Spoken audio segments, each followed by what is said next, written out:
As an American patriot with admiration for all veterans, I am proud to present the Vietnam Veterans Memorial. In 1981, Maya Lin was an architecture student at Yale University.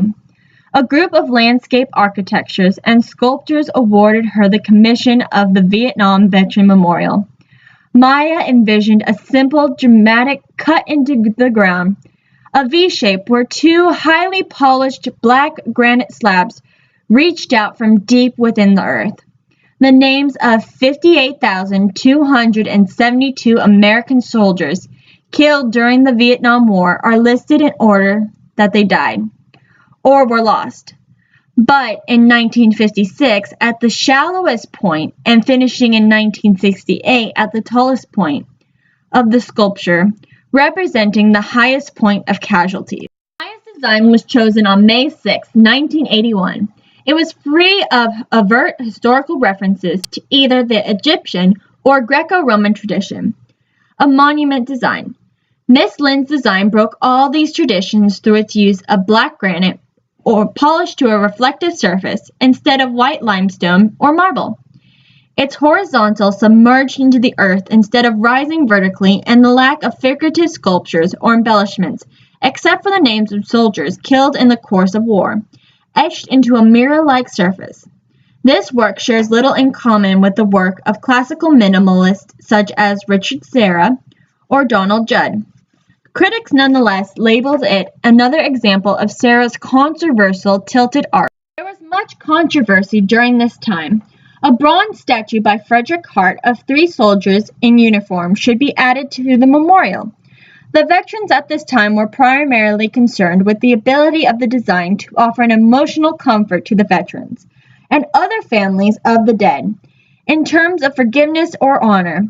Ultimately, the final say was the Commission of Fine Arts, who overruled Lin's objection.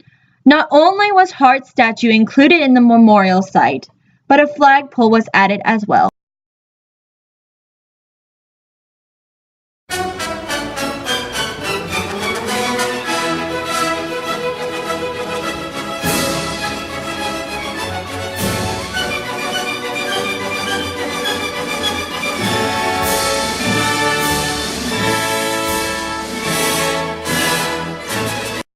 Another powerful piece by Maya Lin was the Woman's Table, built in 1993 CE.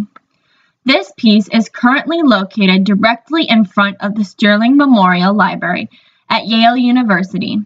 The Woman's Table has become the central landmark of the Yale campus, serving as a meeting place, soapbox for tour guides, and water attraction for little kids. President Benno Skimmett wanted the table commissioned by Lin in 1989. The Woman's Table became the recognition of the female involvement at Yale. Yale University was the place where the Woman's Table was dedicated.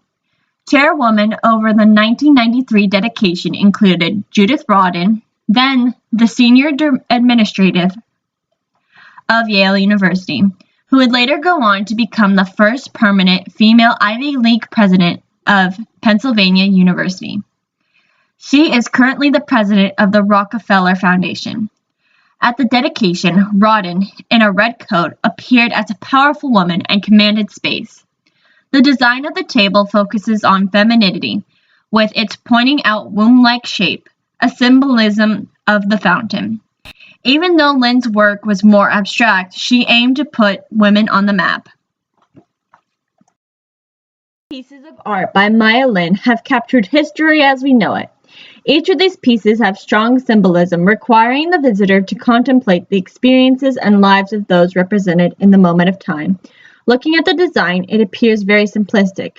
As the viewer gets closer, they realize they are within a time capsule of celebration, commemorating a historic moment. Lin cuts into the earth as if to leave a scar within the landscape.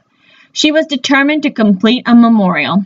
Lin quoted, quote, "Be honest about the reality of war, and be for the people who gave their lives. I didn't want a static object that people would just look at, but something they could relate to, as on a journey or a passage, that would bring each to his own conclusion. I wanted to work with the land and not dominate it. I had an impulse to cut open the earth, an initial violence that would heal in time. The grass would grow back, but the cut would remain." End quote. Also said that, quote, "I think psychologically all these pieces are requesting very quietly that you really complete the piece. The piece begins as something for me, but only ends when a visitor has interacted with it. It is not finished as an efficient object. It requires an act of participation." End quote. The edges of the pieces, although simplistic, unite with the softness of the water in the woman's table and the growing grass landscape in the Vietnam War Memorial. Through these pieces, we can appreciate the works and gifts of the people who fought in their own way and achieved forever to be recognized in each masterpiece.